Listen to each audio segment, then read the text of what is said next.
चुप बैठे हैं जालिम की रस्सी खोले।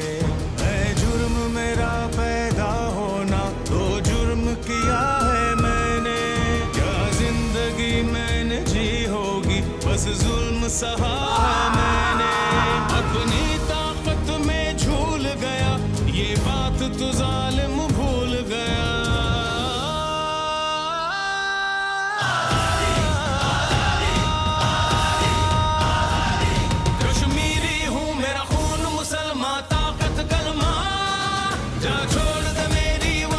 अस्सलाम वालेकुम। वादी नीलम से पाकिस्तान टुनाइट के स्पेशल एपिसोड के साथ मैं हूं सैयद समर अब्बास। नाज़रीन, आज हम मौजूद हैं वादी नीलम में और मेरे पीछे जो आप इलाका देख रहे हैं ये टीटवाल का इलाका है और ये मकबूजा कश्मीर का इलाका जो इस वक्त आप देख रहे हैं सामने। ये जो नीचे आबादी है, ये जो नीचे घर है, ग्राउंड और जो घर आप देख रहे हैं ये तमाम का तमाम ये मकबूजा कश्मीर का इलाका है, ये टीटवाल का इलाका है। और नीचे दरियाए नीलम है जो आर पार दो जो कश्मीर के इलाके हैं, मकबूजा कश्मीर और आज़ाद कश्मीर, इनको तकसीम करता है। ये नीचे एक ना नज़र आने वाली एक तकसीम करने वाली एक लाइन है जो आर पार कश्मीरी ख़ानदानों को और कश्मीरियों को डिवाइड कर रही है। ये टीटवाल का इलाका है। इसमें सामने ऊपर टॉप पे पहाड़ पे इंडियन पोस्टें हैं, लेफ़्ट साइड पे भी हैं, राइट भी हैं, दोनों तरफ है और कवर है इन पोस्टों का इंडियन आर्मी की। और ये सारा इलाका जो है इनकी मॉनिटरिंग में। ये जो आप देख रहे हैं सामने ये आगे वादी आप देखें नाजरीन, तो ये लेफ़्ट साइड पे आप जो देख रहे हैं पहाड़ ये आज़ाद कश्मीर है और राइट साइड पे जो पहाड़ आपको नज़र आ रहे हैं ये मकबूजा कश्मीर है। यानी एक दरिया है, ये दरियाए नीलम है, ये दोनों अतराफ़ के जो कश्मीर है उन्हें तकसीम करता है, आज़ाद कश्मीर और मकबूजा कश्मीर को। और सामने पहाड़ की टॉप पे नाज़रीन आपको हम फेंस दिखाते हैं, बाड़ किस तरह से लगाई गई है। और ये बाड़ सिर्फ यहाँ पर नहीं, पूरी लाइन ऑफ कंट्रोल पे भारत की तरफ से बाड़ लगाई गई है। ये टॉप पे आप देख रहे हैं कि जो बाड़ भारतीय फ़ौज की तरफ से लगाई गई है, लेयर्स में सिक्योरिटी है, मुख्तलिफ लेयर्स में सिक्योरिटी है। सबसे पहले यहाँ पे आप देखेंगे तो आपको यहाँ पे उन्होंने माइंस जो हैं वो बिछा रखी हैं, लैंड माइंस के बाद बंकर्स हैं, उसके बाद फिर ये ऑटोमेटिक जो सेंसर्स हैं वो ज़मीन के अंदर अंडरग्राउंड सेंसर्स लगा रखे हैं। और उसके बाद फिर ये बाढ़ आ जाती है जो कि 9 से 10 फुट इसकी ऊंचाई है और 4 फुट इसकी मुख्तलिफ़ जगहों पे चौड़ाई है, किसी जगह पे 6 फुट भी है। तो ये पूरा एरिया कवर है। उसके बाद फिर बंकर्स आ जाते हैं जहाँ पे डिप्लॉयमेंट है, मैन बंकर्स हैं। तो इस डिप्लॉयमेंट को देखते हुए, इस लेयर्ड सिक्योरिटी को देखते हुए जो भारत एक दावा करता है, एक इल्ज़ाम लगाता है पाकिस्तान पर दरअंदाज़ी का, वो दावा ये लाइन ऑफ कंट्रोल पे लगी जो बाढ़ आप इस वक्त देख रहे हैं ये ख़ुद भारतीय दावे को झुटला रही है कि यहाँ से आज़ाद कश्मीर से कोई लोग जहाँ से नकलो हरकत करके या फिर यहाँ से इन्फिल्ट्रेशन करके पास जाते हैं। तो ये दरअंदाज़ी का जो दावा है भारतीय, ये सरासर झूठ और धोखाधड़ी पे मबनी है, ये सरासर झूठ है। हम भी थोड़ा सा इस दरख्त की आड़ लेंगे और थोड़ा साइड पे होके तमाम हक़ाइक़ आपके सामने लेके आएंगे। आज का जो नाज़रीन प्रोग्राम है हमारा करने का मकसद ये है कि आज 1 साल हो चुका है मकबूजा कश्मीर की खुसूसी हैसियत भारत ने जब ख़त्म की थी 5 अगस्त 2019 को। उसके बाद से अब तक मकबूजा कश्मीर के अंदर जो हालात हैं वो इंतहाई कशीदा हैं। कश्मीर के अंदर अब तक कर्फ्यू रहा है पिछले 1 साल से, यानी 365 दिन से मकबूजा कश्मीर के अंदर हालात इंतहाई कशीदा हैं, वहाँ कर्फ्यू नाफिज है। और इस 1 साल के दौरान कश्मीरियों से भारत ने जबरी तौर पर उनकी शख्सी आज़ादी, उनकी सियासी आज़ादी और साथ ही साथ उनकी नकलो हरकत की आज़ादी और उनके जो राब्ते एक दूसरे के साथ करने के हवाले से जो कम्युनिकेशन के जो चैनल्स थे वो तमाम के तमाम बंद कर दिए। पूरे कश्मीर के अंदर जो मकबूजा वादी है, बिलखुसूस श्रीनगर और अतराफ़ के जो इलाके हैं, भारत की तरफ से कर्फ्यू नाफिज किया गया है, लॉकडाउन रहा है पिछले 1 साल से। और ये लॉकडाउन कितना तकलीफ देह होता है ये हम सब ने कोरोना वबा के दौरान देख लिया, खुद एक्सपीरियंस भी कर लिया।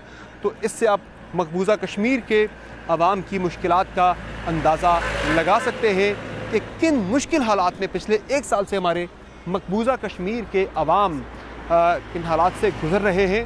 और ये जो कश्मीर की सूरत हाल नाज़रीन ये हर गुज़रते दिन के साथ बिगड़ रही है।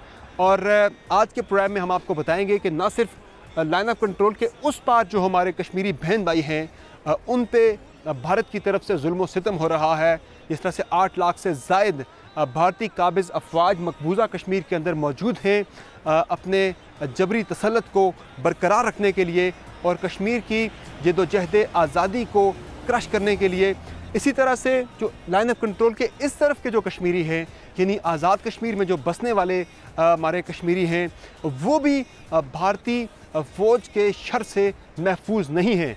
नाज़रीन, जहाँ पे कश्मीर के अंदर जानबूझ के शहरी आबादियों को निशाना बनाया जा रहा है, किस तरह से घरों को निशाना बनाया जा रहा है, आज के प्रोग्राम में मैं आपको वादी नीलम की सूरत हाल दिखाऊंगा।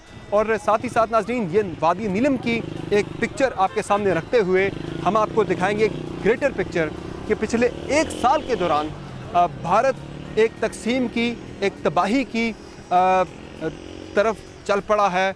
और जिस तरह से भारत के अंदर आप देख रहे हैं कि पिछले 1 साल के दौरान या उससे पहले भी आप देख रहे हैं कि जिस तरह से मुसलमानों को बिलखुसूस और दीगर अक़लियतों को बिलअमूम टारगेट किया जा रहा है, उन्हें दीवार के साथ लगाया जा रहा है, उनको उनके हुकूक नहीं दिए जा रहे।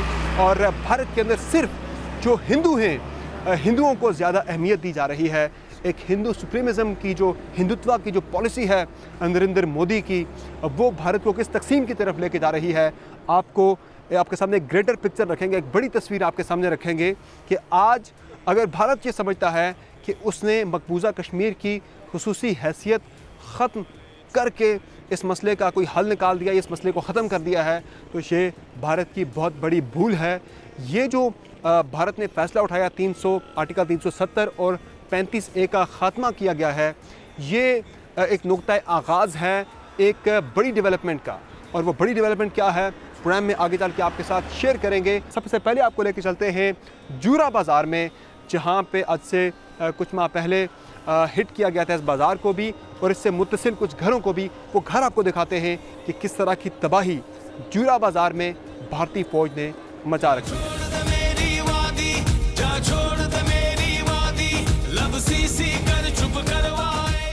नाज़रीन, जूरा बाज़ार में हम हैं और ये कुछ दुकानों के शटर्स आप देख रहे हैं आगे। ये स्प्लिंटर्स जो है ये हर तरफ फैले हुए हैं। ये जो भी शॉप आप, ये जो खुली है ये भी आप देख लें सामने ऊपर, ये तबाही के आपको यहाँ पे आसार नज़र आएंगे। किस तरह से यहाँ पे हिट किया जाता है आबादी को, बाज़ार को। और ये जूरा बाज़ार के बारे में थोड़ा सा मैं आपको नाज़रीन बताता चलूँ कि पिछले साल जब यहाँ पे भारतीय फ़ौज की तरफ से इस जूरा बाज़ार को हिट किया गया था तो मुतअद्दिद दुकानें जो हैं वो मुकम्मल तबाह हो गई थी। ये सामने भी आप देख रहे हैं, कुछ आपको नज़र आ रही है, वो उस तरफ वाली दुकानें डैमेज हुई हुई हैं, ये दुकान डैमेज है। और उस वक़्त इंडिया की तरफ से ये दावा किया गया था कि उन्होंने यहाँ पे दहशतगर्दों के यहाँ पे जो ठिकाने हैं उनको निशाना बनाया है। तो दहशतगर्द किसी बाज़ार में आके बैठेंगे यहाँ पे, ये यहाँ के मुकामी कारोबारी हजरात हैं, मुकामी लोग हैं जो यहाँ पे कारोबार करते हैं। तो ये तो बिल्कुल ही इंडियन मीडिया की तरफ से या इंडियन फ़ौज की तरफ से अपने अवाम की आंखों में धूल झोंकने वाली बात है कि ये कहना कि यहाँ पे कोई टेररिस्ट का कोई ठिकाने थे जिनको हिट किया गया। ये दुकानें हैं, ये आम शहरी हैं यहाँ के जो यहाँ कारोबार करते हैं, अपना रोज़गार चलाने के लिए, अपना मामूलात ज़िंदगी इनके यहाँ पे यही रहते हैं, कारोबार करते हैं ये लोग यहाँ पे। इनको हिट करना और ये कहना कि यहाँ पे दहशतगर्दों का निशाना बनाया है, ये सरासर एक झूठ था फ़ौज की तरफ से, इंडियन आर्मी की तरफ से, जो मुकम्मल तौर पर बेनकाब हो गया कि ये जूरा बाज़ार जो है यहाँ पे कुछ दुकानों को, कुछ होटल्स को निशाना बनाया गया था।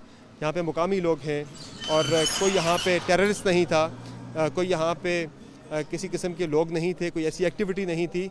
इन लोगों का नुकसान किया गया और ये दावा किया गया कि कोई यहाँ पे दहशतगर्द मार दिया गया, ऐसा कुछ था नहीं। और ये जूरा बाज़ार जो है ये तवातर से वक्फे से यहाँ पे इंडियन फ़ौज की तरफ से गोलाबारी का सिलसिला जारी रहता है। ये जो शटर्स मैंने आपको दिखाए ये उसकी एक झलक है। तमाम दुकानों के सामने आपको इसी तरह के निशानात नजर आएंगे। रस्सी खोले जुर्म मेरा पैदा होना, तो जुर्म किया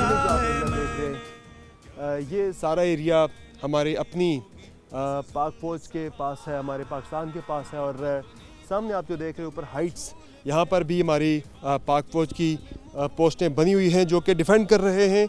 मुश्किल इलाका है, एक टफ़ ये टेरेन है, लेकिन हमारे जो जवान हैं पाक फ़ौज के वो यहाँ पर मौजूद हैं इस सारे इलाके को डिफेंड करने के लिए।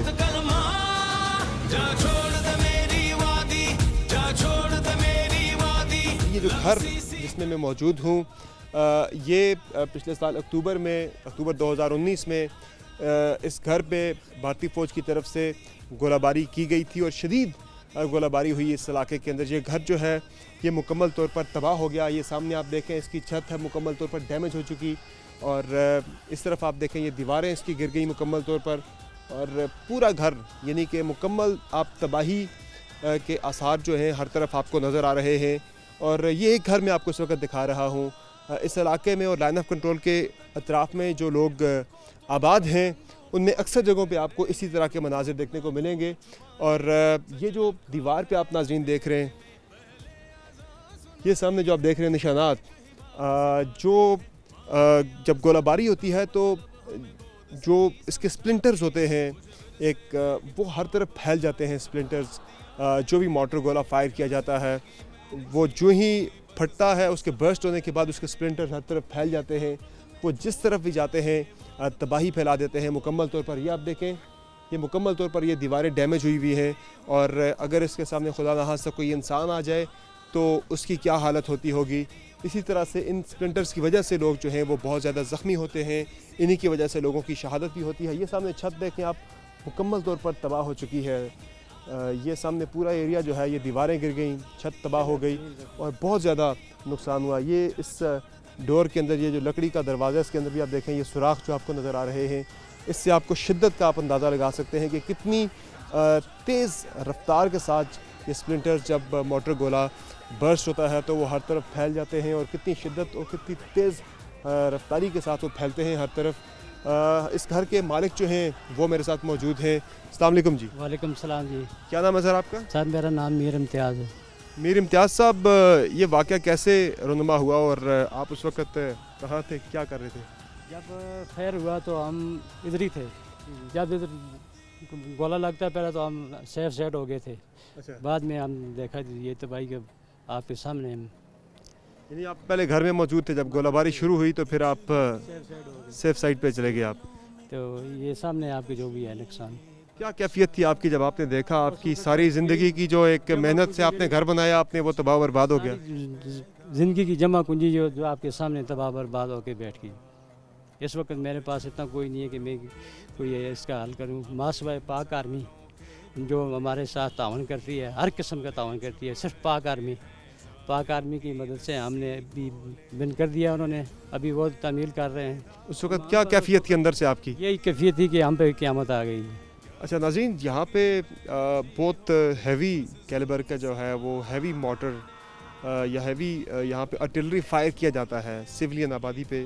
और ये जो आप नीचे देख रहे हैं ये निशान इसका जो आपको नज़र आ रहा है ये गड़ा पूरा पड़ गया था नीचे। यहाँ पे कितना ये गहरा गड़ा था जी यहाँ पे? अभी तो आपने ये फिलिंग कर दी है। 4 फुट का था, 4 फुट का गहरा, 4 फुट का गड़ा यहाँ पे पड़ गया था। तो सोचें आप किस शिद्दत के साथ आके यहाँ पे ये लगा होगा और किस शिद्दत की यहाँ पे तबाही। ये तो आपने देख ही लिया जो उसके बाद तबाही आई, लेकिन ये 4 फुट का गड़ा यहाँ पे पड़ गया। कुछ मज़ीद आपको दिखाते हैं।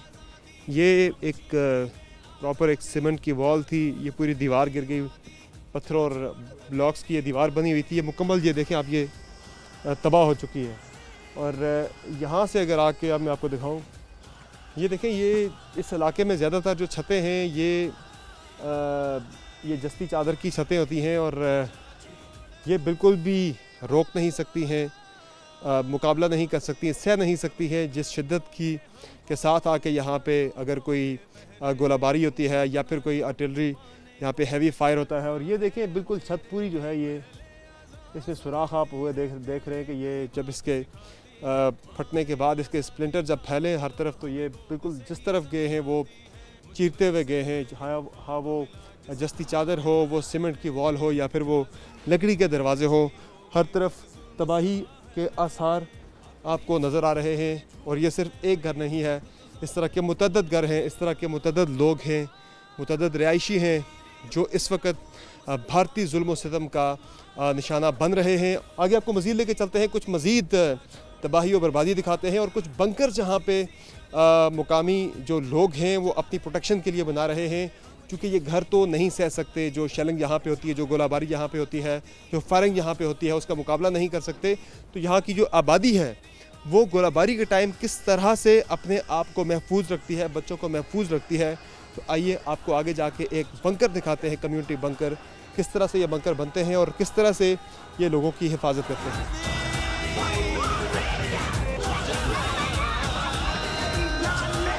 जी, तो यहाँ आप जिस जगह जाएंगे आपको हर तरफ दीवारों पे हर जगह पे आपको इस तरह के निशानात नज़र आएंगे। ये स्प्लिंटर जो हैं गोलाबारी की वजह से उनके निशानात, ये सामने आप देखें, ये दीवार देखें, ये डैमेज हुई हुई आपको नज़र आएगी। ये इसमें जगह जगह पे निशानात पड़े हैं। जिस जगह पे आप जाएंगे, ये जूरा का इलाका है या नीलम वैली के अंदर, जहाँ पे भी पूरा इलाके जो हैं ये बुरी तरह से मुतासर हुए, हर जगह आपको इस तरह के निशानात मिलेंगे। ये देखें आप, इसके अंदर ये सुराख हुए हुए, हर चीज़ डैमेज है यहाँ पे। इन लोगों की हिम्मत है कि इस तबाही और बर्बादी के बावजूद ये लोग यहाँ पे अभी भी आबाद हैं और यहाँ से कहीं भी नहीं जाने वाले। ये इंडिया को भी पैगाम है कि आप जितना मर्ज़ी कोशिश कर लें, इन लोगों के हौसले आप पस्त नहीं कर सकते।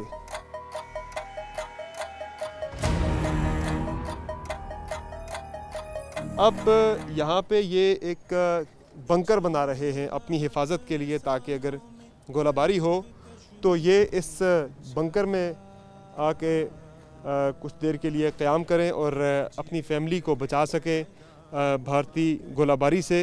अगर होती भी है तो बंकर में ये फैमिलीज़ जो हैं वो निस्बतन महफूज रहती हैं।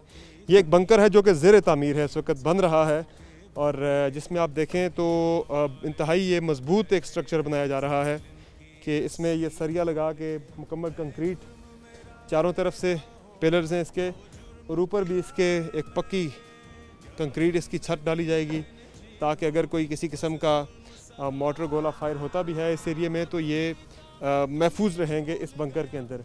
अब वादी नीलम में, चूँकि जिस तरह मैंने पहले बात की, लोग कहीं भी नकल मकानी नहीं कर रहे, यहीं पर ये लोग आबाद हैं और ज़ाहिर है जब यहाँ पे रहना है और भारतीय फ़ौज की तरफ से भी गोलाबारी का सिलसिला जारी रहना है, तो इन्होंने अब यहाँ पे रहने का ये एक तरीका या अंदाज़ एक अपना लिया है कि किस तरह से अपनी हिफाजत के साथ साथ यहाँ पे आपने अपने मामूलात ज़िंदगी भी जारी रखने हैं। तो उसमें बेहतरीन जो तरीका यही है कि ये कम्युनिटी बंकर जो हैं ये नीलम वैली में तामीर किए जा रहे हैं। ये एक ज़ेर तामीर बंकर मैंने आपको दिखाया है। तकरीबन इसकी जो लंबाई है ये 12 फुट के करीब, 14 फुट इसकी लंबाई है और 10 फुट इसकी चौड़ाई है। और इस तरह के बंकर जो हैं वो मुख्तलिफ जगह पे बन रहे हैं। तो ये एक बंकर मैंने आपको दिखाया। अब आपको एक तैयार बंकर भी दिखाते हैं कि वहाँ के तैयार बंकर अंदर से कैसे होता है, वहाँ किस तरह से लोग गुजर बसर करते हैं। चूँकि गोलाबारी जो है वो किसी वक्त भी शुरू हो जाती है, कोई वक्त मुतय्यन नहीं है, किसी वक्त भी शुरू हो जाती है, अचानक से शुरू होती है और 4-4, 5-5 घंटे, जिस तरह से ये बता रहे हैं कि 4-4, 5-5 घंटे जारी रहती है तवातर के साथ। इस दौरान यही बंकर ही इनकी सेफ्टी की ज़मानत होता है, इसलिए अब हर फैमिली जो है वो अपना अपना अलग अलग बंकर यहाँ पे तामीर कर रहे हैं।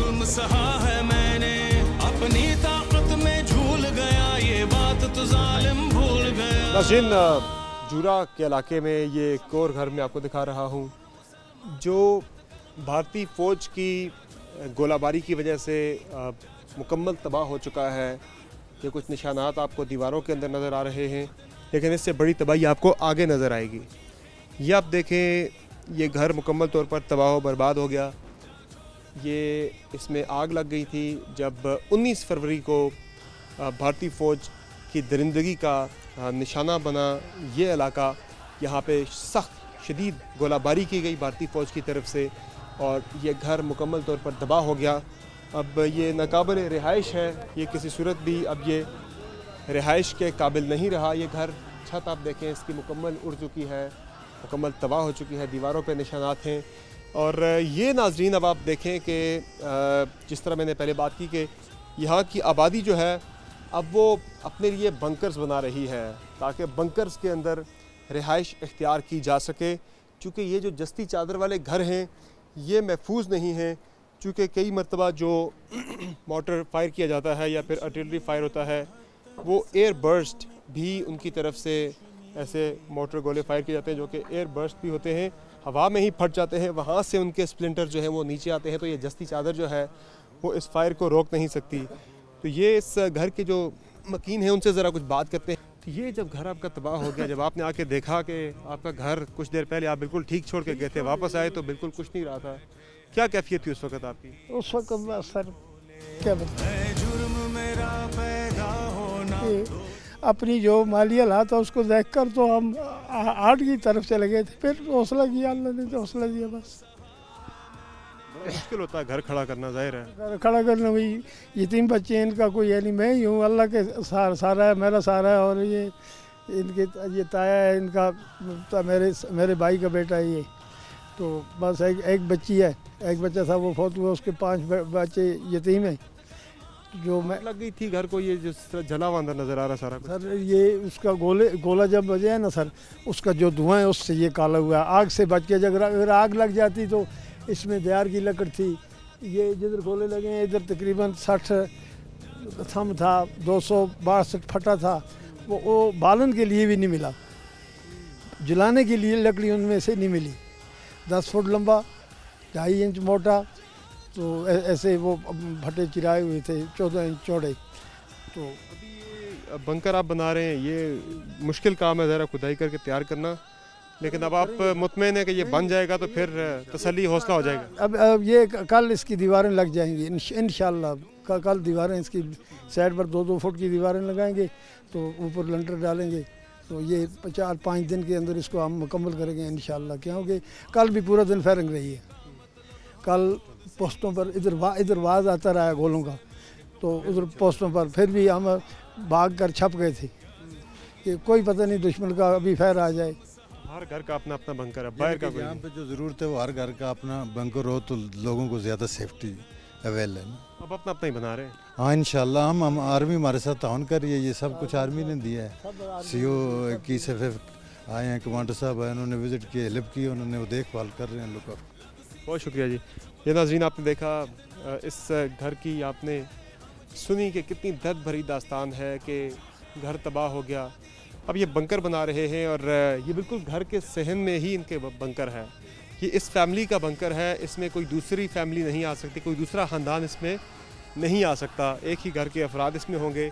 और ये अभी खुदाई कर रहे हैं, इस पर पक्की ऊपर छत डाली जाएगी, मजबूत छत, ताकि अगर गोलाबारी होती भी है तो ये लोग महफूज रहें। घंटों के हिसाब से गोलाबारी जारी रहती है, इसलिए इसका बेहतरीन हल यही निकाला गया है कि बंकर बनाए जाएं और इन बंकर्स के अंदर ये फैमिलीज़ अपने आप को यहाँ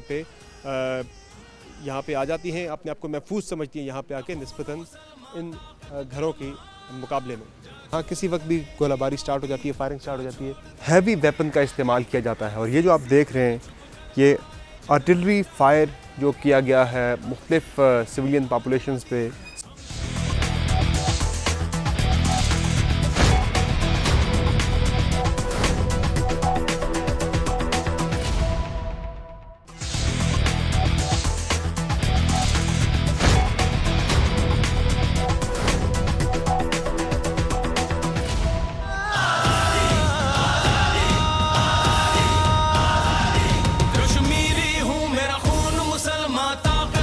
नाज़रीन, वादी नीलम में ये मीरपुरा का इलाका है, ये गांव है एक। यहाँ पे जो सिविलियन आबादी है वो बदतरीन गोलाबारी का निशाना बन रही है भारतीय फ़ौज की तरफ से आए रोज़ यहाँ पे। और अब यहाँ पे लोगों ने अपनी हिफाजत के लिए बंकर्स बनाने शुरू कर दिए हैं। सामने ऊपर जो आप ये पहाड़ी देख रहे हैं, थोड़ा सा इस घर की आड़ लेते हुए मैं आपको एक्सप्लेन करूँगा, चूँकि यहाँ किसी वक्त भी गोलाबारी स्टार्ट हो जाती है, फायरिंग स्टार्ट हो जाती है। बिल्कुल घर के पीछे ऊपर आप जो देख रहे हैं पहाड़ी, इसकी टॉप पे इंडियन आर्मी की पोस्टें हैं और वहाँ से इस आबादी को हिट किया जाता है और जानबूझ के आबादी पे फायर किया जाता है। इस आबादी के अंदर पाक फ़ौज की कोई पोस्ट यहाँ पर नहीं है और इसलिए यानी कि ये अगर ज़हन में ख्याल है कि वो पाक फ़ौज को हिट करने के चक्कर में लेफ़्ट राइट आबादी निशाना बनती है, तो इस इलाके में कोई पाक फ़ौज की पोस्ट नहीं है। तो जिससे ये ज़ाहिर होता है कि जानबूझ के डिलिबरेटली इस आबादी को, सिविलियन आबादी को निशाना बनाया जाता है, आबादी में खौफ व हरास फैलाने के लिए, इनको नुकसान पहुंचाने के लिए। बिल्कुल ये सामने पहाड़ से नीचे ये पूरी आबादी जो है ये टारगेट पे है इंडियन आर्मी की। और इसलिए अब ये जो लोग हैं यहाँ के रिहायशी हैं मीरपुरा के, इन्होंने अब यहाँ पे बंकर्स बनाने शुरू कर दिए। अब ये घर है मेरे लेफ़्ट साइड पे, तो सामने इन्होंने घर के साथ ही नीचे अपना ये बंकर तामीर कर लिया है। और जब भी हालात ख़राब होते हैं, कोई गोलाबारी या फायरिंग होती है इंडियन आर्मी की तरफ से, तो ये लोग इस बंकर के अंदर जो है पनाह ले लेते हैं। कई घंटे गोलाबारी और फायरिंग का सिलसिला जारी रहता है। तो ये बंकर जो है ये काफ़ी मजबूत एक स्ट्रक्चर है जो इन्होंने बनाया है। इसमें सरिया लगा के सीमेंट और एक मजबूत इसकी आरसीसी छत जो है वो डाली गई है, जिसकी वजह से ये लोग यहाँ पे काफ़ी महफूज रहते हैं। बाहर भी इन्होंने यहाँ पे ये रेत और मिट्टी भर के रखी है इसकी दीवारों को प्रोटेक्शन देने के लिए। और ये हर घर के साथ अपना बंकर है। ये एक बंकर हम आपको दिखाते हैं अंदर चल के ज़रा, और इस बंकर के जो मालिक हैं उनसे भी बात करते हैं कि यहाँ किस तरह की कैफियत होती है, किस तरह की सूरत हाल होती है जब इंडियन आर्मी की तरफ से यहाँ पे गोलाबारी शुरू होती है।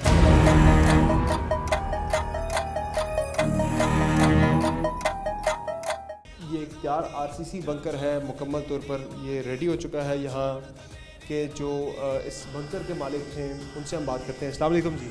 इस्लाम। सर ये बताइएगा मुझे कि ये बंकर जो है कब आपने तैयार किया और कितना अब आप अपने आप को महफूज समझते हैं इस बंकर के बनने के बाद? सर जी ये बैंकर हमने तकरीबन 6 माह हो गए तैयार हो गए। ये पाक आर्मी वालों ने हमें दिया है, आर्मी के तवन से बनाया ही आर्मी वाले ने। तो ये हमारा जब फायरिंग होता है, ये मेरी फैमिली के साथ है, मेरा मकान है, उसमें मेरी फैमिली और मेरे बच्चे में हम महफूज कर लेते हैं। उसमें यहाँ कितना महफूज समझते हैं अपने आप को घर की निस्बत? सर जी जो मोर्चे की बात है वो लोगों ने अपने अपने बनाए हुए हैं, तो आपने वो ये तो महफूज ही है सर। हम जो घर साथ ही है, जब फायरिंग होती है तो हम नीचे आ जाते हैं, कम से कम 6 घंटे भी हम इसमें रहते हैं। बच्चे हमारे होते हैं, हम साथ होते हैं। बच्चे अक्सर डर जाते हैं, तो हम खाने पीने की जो अशिया होती है वो साथ ले जाते हैं बच्चों के लिए। तो बाज़ का रात को भी फायर हो जाता है, दिन को भी हो जाता है। जैसे कल भी हुआ है 20 तारीख को, 20 जून के हमारे गाँव में 4 बंदे जो ज़ख्मी हुए वो अभी तक हॉस्पिटल में एडमिट हैं, जिसमें एक छोटा बच्चा है जिसकी उम्र 5 से 6 साल है। छोटा बच्चा है, उसकी तो पेट में शेल लगा हुआ था। उसके दूसरे हमारे एक टीचर हैं और 2 बंदे और हैं। वो फलाके में 4 बंदे हमारे ज़ख्मी हुए हैं। 5 साल के बच्चे को भी निशाना? 5 साल के, वो तो बहुत ही बुरी तरह सर इंजरी ज़ख्मी था। उसको तो पेट में लगा हुआ था। उसको तो हमने जो सुबह के जमर ले गए, जमर के बाद उसको हमने मतलब शिफ्ट कर दिया। जब शेलिंग शुरू होती है, बच्चे आपके साथ होते हैं, कैफियत क्या होती है उस वक्त? बहुत ही ज़्यादा डर जाते हैं, बहुत ही ज़्यादा डर जाते हैं उनको। तो ये हमारा जो बैंकर है इसमें थोड़ा आवाज़ कम आता है, इसलिए हम जो फायरिंग होती है तो फौरी तौर पर हम उसको बैंकर में शिफ्ट कर देते ताकि उनको आवाज़ ना आए। फिर हम दरवाज़ा वगैरह बंद कर लेते हैं ताकि उनको आवाज़ ना आए। तो बच्चे बहुत ज़्यादा डर जाते हैं सर। आगे आपको मज़ीद लेके चलते हैं और कुछ मज़ीद भारतीय फ़ौज की तरफ से किए जाने वाले मज़ालिम आपके साथ शेयर करते हैं।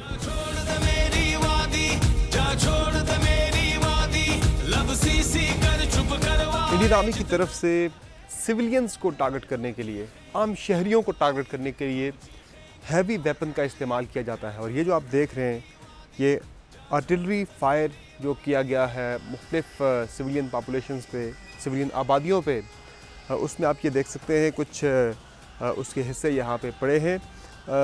155 mm तक का जो है ये फायर किया जाता है। मोटर गोले हैं ये 155 mm कैलिबर का, और ये जिस जगह पे गिर जाए उस पूरे इलाके को ये तबाह कर देता है। और इसके ये पीसेस मुख्तलिफ पड़े हैं, मुख्तलिफ जो आर्टिलरी फायर किया गया है इंडियन आर्मी की तरफ से सिविलियन आबादियों पर। और ये डैमेज इस तरह से करता है कि जब ये बर्स्ट होता है इसके छोटे छोटे पीसेस जो हैं ये चारों तरफ बिखर जाते हैं, और जिस इंसान को जहाँ पर भी ये लगेगा ये बिल्कुल तबाही फैलाएगा। और ना सिर्फ इंसानों को बल्कि जो भी प्रॉपर्टीज़ हैं, दीगर चीज़ें हैं, उनको भी ये आर्टिलरी फायर जब किया जाता है वो बहुत ज़्यादा डैमेज करता है। लेकिन ज़्यादा जो यहाँ पे लोग ज़ख्मी होते हैं या फिर उनकी शहादत होती है, तो ये जो पीसेस जो हैं इसके स्प्लिंटर्स हैं, ये फैलने की वजह से हर तरफ लोग जो हैं वो बुरी तरह से मुतासिर होते हैं, शहादतें भी होती हैं और लोग इसमें बहुत ज़्यादा ज़ख्मी भी होते हैं। और ये कुछ हमने आपको दिखाया कि ये बिल्कुल फटने के बाद ये हर तरफ फैल जाता है और तबाही फैला देता है। यहाँ के लोग बड़े इन चीज़ों से बड़े परेशान हैं कि जानबूझ के टारगेट करके सिविलियन आबादियों को भारतीय फ़ौज निशाना बनाती है। और ये कुछ आपने देख लिया कि कितना हैवी फायर किया जा रहा है। अमूमन पहले जब सीज़ फायर वायलेशंस हो रही थी तो वो लाइट वेपन के साथ जो है वो की जाती थी यहाँ पे फायरिंग, लेकिन अब जो है ये हैवी वेपन जो है वो भारतीय फ़ौज की तरफ से मोटर गोले जो हैं ये अब फायर किए जाने लगे हैं, और वो भी आम आबादी पर। ये यहाँ का बड़ा अलमिया है। यहाँ पे बार बार जो अक़वाम मुत्तहिदा मिलिट्री ऑब्ज़र्वर्स ग्रुप है उसको भी ये चीज़ें दिखाई गई हैं, आलमी बरादरी देख रही है, पूरी दुनिया देख रही है, लेकिन ये सिलसिला जो है ये रुकने का नाम नहीं ले रहा। भारत न सिर्फ पाकिस्तान बल्कि चीन और बांग्लादेश, श्रीलंका, मालदीव, दीगर जो ईरान हो गया, दीगर जो नेबर्स हैं उनके साथ भी ताल्लुकात भारत के इंतहाई कशीदा हैं।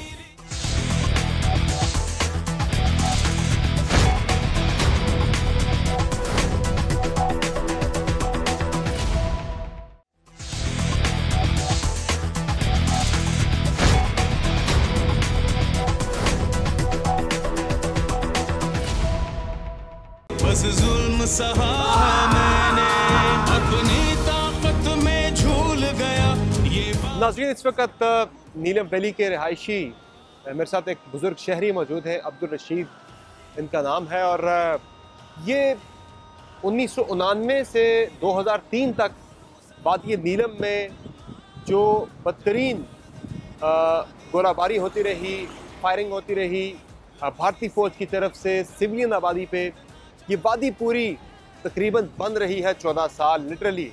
और इसमें यहाँ की एक पूरी नस्ल जो है 14 साल चुके शदीद गोलाबारी होती रही, तो वादी नीलम में तालीमी इदारे बंद रहे, यहाँ पे किसी किस्म की तरक्की नहीं हो सकी, और एक नस्ल पूरी यहाँ की तालीम से महरूम रह गई।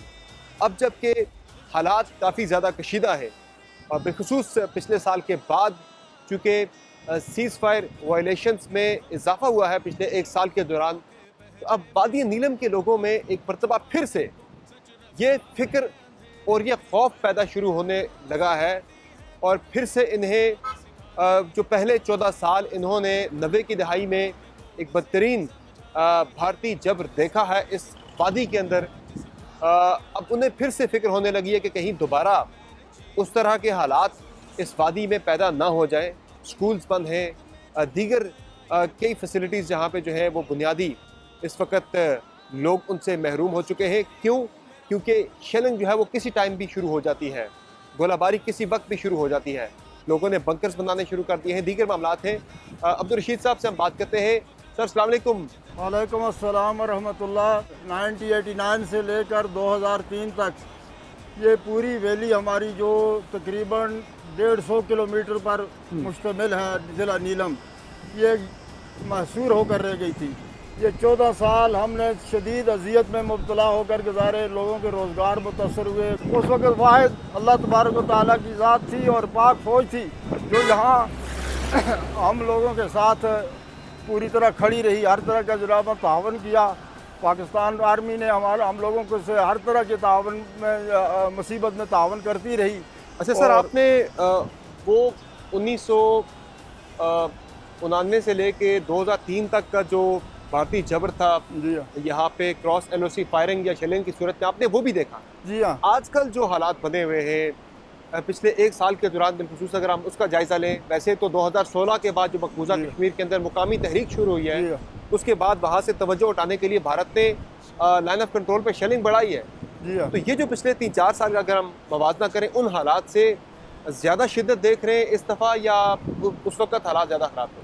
उस वक्त महसूर तो थे हम, फायरिंग भी वक्तन फ़वक्तन होती रही है, इमलाक को भी नुकसान पहुँचा। मैं समझता हूँ कि उस वक्त के मुकाबले में इस वक्त हिंदुस्तानी फायरिंग से ज़्यादा नुकसान हो रहे हैं, इमलाक को ज़्यादा नुकसान पहुँच रहा है, वो भारी वेपन इस्तेमाल हो रहे हैं। तो ये मैं समझता हूँ कि अंदरूनी तहरीक आज़ादी को दबाने के लिए भारत इस तरह सरहदों पर कशीदगी के हालात पैदा कर रहा है और सिविल आबादी पर फायरिंग कर रहा है।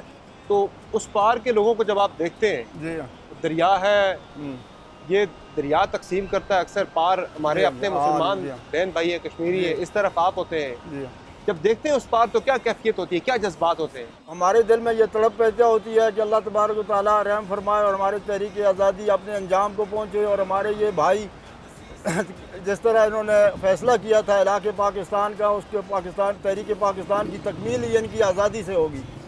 तो हमारा दिल बहुत तड़पता है कि अल्लाह ताला उन्हें आज़ादी नसीब फरमाए। हम उनके पुष्टबान हैं, उनकी तहरीक में, उनकी जद्दोजहद में उनके साथ हैं। हमें तो इजाज़त दी जाए तो हम सीज़फायर लाइन क्रॉस करके उनकी इमदाद के लिए पहुँचे। ये बहुत लायक तहसीन जज्बा है। आपकी उम्र क्या है?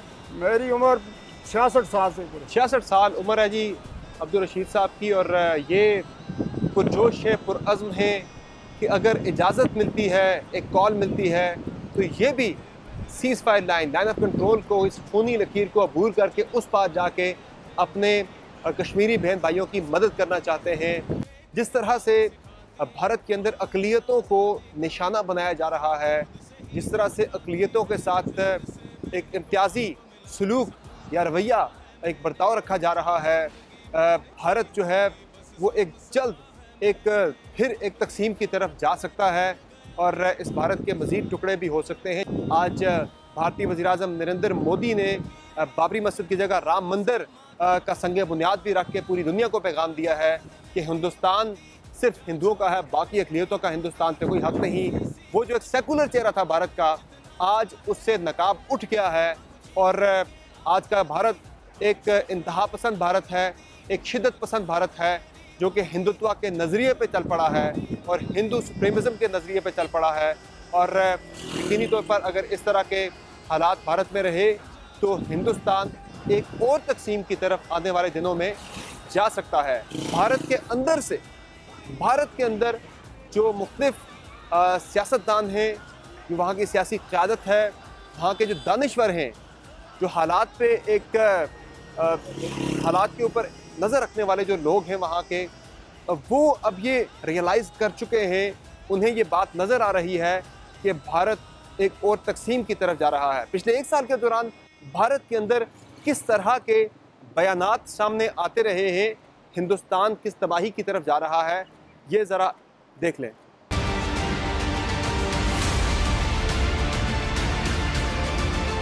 आज हुकूमत को आज इस्लाम से, मुसलमानों से इतनी नफरत क्यों? आखिर क्या है? हम इंसान हैं, इस मुल्क के बाइज़्ज़त शहरी हैं। आखिर इस नफरत का, इस डिस्क्रिमिनेशन की वजह क्या है आप में? हम मुसलमानों का गुनाह क्या है कि हम मुसलमान हैं? ये एक पार्टीशन होने जा रहा है। I would not say Jinnah has completely won, but I would say Jinnah is winning. Say that Jinnah's victory is complete. Modi is a representative of the RSS. It has always maintained that the Indian constitution is a foreign constitution. It has always maintained that India should be declared a Hindu nation. Majoritarianism and fascism only have an osmotic wall between them. They didn't need Muslims, they don't need Dalits. The RSS, in praise of Hitler, in praise of Mussolini, have called Muslims second-class citizens, have called Christians and communists their enemies. If you look at the games that have been played, the false flag attacks, the trail of deaths, of murders, of lynchings, you see fascism. What is the message that is sending out to the whole country? That number one, I will be promoting the majoritarian form of democracy. And the celebrations openly involving state machinery underscores the officialization of the status of the Hindu religion as the basis of the new republic. इस वक्त के जो खित्ते के हालात हैं, जो overall situation बन रही है, जिस तरह से खित्ते के अंदर एक टेंशन बन रही है बहुत ज़्यादा, भारत न सिर्फ पाकिस्तान बल्कि चीन और बांग्लादेश, श्रीलंका, मालदीव, दीगर जो ईरान हो गया, दीगर जो नेबर्स हैं, उनके साथ भी ताल्लुकात भारत के इंतहाई कशीदा हैं। तमाम ही जो भारत के पड़ोसी हैं वो इस वक्त भारत से काफ़ी ज़्यादा तंग नज़र आ रहे हैं। ऐसे में पाकिस्तान के हवाले से अगर बात की जाए तो हालात काफ़ी ज़्यादा टेंस हैं, सिचुएशन काफ़ी ज़्यादा कशीदा है और एक ख़तरा मौजूद है, किसी भी वक्त भारत की तरफ से मिस एडवेंचर किया जा सकता है कश्मीर की सूरत हाल से तवज्जो हटाने के लिए। नाज़रीन, लाइन ऑफ कंट्रोल वादी नीलम से आपने पाकिस्तान टुनाइट का खुसूसी एपिसोड मुलाहिज़ा किया, जिसमें हमने आपको दिखाया कि वादी नीलम में किस तरह का जुल्म व सितम भारतीय फ़ौज की तरफ से यहाँ के निहत्ते शहरियों पर किया जा रहा है, किस तरह के मज़ालिम ढाए जा रहे हैं, शहरियों की प्रॉपर्टीज़, उनके घरों को नुकसान पहुँचाया जा रहा है। यहाँ पे वादी नीलम में मुतअद्दिद शहरियों को ज़ख्मी और शहीद किया गया है, टारगेटेड जहाँ पे गोलाबारी होती है और हैवी आर्टिलरी फायर किया जाता है सिविलियन आबादियों पे, लोगों के घरों को निशाना बनाया जाता है जानबूझकर। और ये रिपोर्ट हमने दिखाई कि किस तरह से लोग अब बंकर्स के अंदर भी शिफ्ट हो रहे हैं, अपने बंकर्स बना रहे हैं हिफाजत के लिए। और यहाँ के लोगों का जो अज़्म, हिम्मत और इनका जो हौसला है, इनकी जो दिलेरी है, वो लायक तहसीन है कि भारत के तमाम तर मज़ालिम के बावजूद, भारत की तमाम तर कोशिशों के बावजूद इन लोगों के हौसले पस्त नहीं हुए। ये लोग यहाँ से नकल मकानी नहीं करने को तैयार। इनका ये कहना है कि हर सूरत में हम अपनी अफवाज पाकिस्तान के शाना बशाना अपनी मादर वतन के दिफा के लिए तैयार हैं और यहीं पर मौजूद रहेंगे। बल्कि उस तरफ से अगर मकबूजा कश्मीर से अगर कोई कॉल आती है और यहाँ से इजाज़त मिलती है तो उन भाइयों की जाकर भी मदद करेंगे। ओवरऑल जो सिचुएशन मैंने आपको नीलम, वादी नीलम के अलावा खित्ते की बताई कि इस वक्त भारत ने जो इक़दाम उठाया था आज से 1 साल पहले कश्मीर की खुसूसी हैसियत ख़त्म करके, भारत को ये लग रहा था कि शायद उसने मसला कश्मीर हल कर लिया, लेकिन मसला कश्मीर का ये हल नहीं था, ये कोई इख्तिताम नहीं था इस मसले का, बल्कि ये शुरुआत है एक बड़े तनाज़े की, एक बड़ी तकसीम की, कि भारत के अंदर जिस तरह से अब इस वाक़े के बाद अक़लियतों को दीवार के साथ लगाया जा रहा है, उनके हुकूक सल्ब किए जा रहे हैं और हिंदुत्व का प्रचार जिस तरह से भारत के अंदर हो रहा है और भारत के अंदर ये एक बन रही है, परसेप्शन बन रही है बहुत ज़्यादा तेज़ी से कि हिंदुस्तान सिर्फ हिंदुओं का है, तो ये तमाम तर जो डेवलपमेंट्स हैं ये एक और तकसीम की तरफ हिंदुस्तान को लेकर जा रही है। ओवरऑल पाकिस्तान की तैयारी कंप्लीट है और पाकिस्तानी फ़ौज की तरफ से, पाकिस्तानी क़यादत की तरफ से वाज़ेह पैगाम भारत को दिया जा चुका है कि भारत ने किसी भी किस्म की मुहिम जोई करने की कोशिश की या कोई मिस एडवेंचर किया, पाकिस्तान की तरफ से मुंह तोड़ जवाब दिया जाएगा। वादी नीलम लाइन ऑफ कंट्रोल से समर अब्बास को इजाज़त दीजिए। अल्लाह।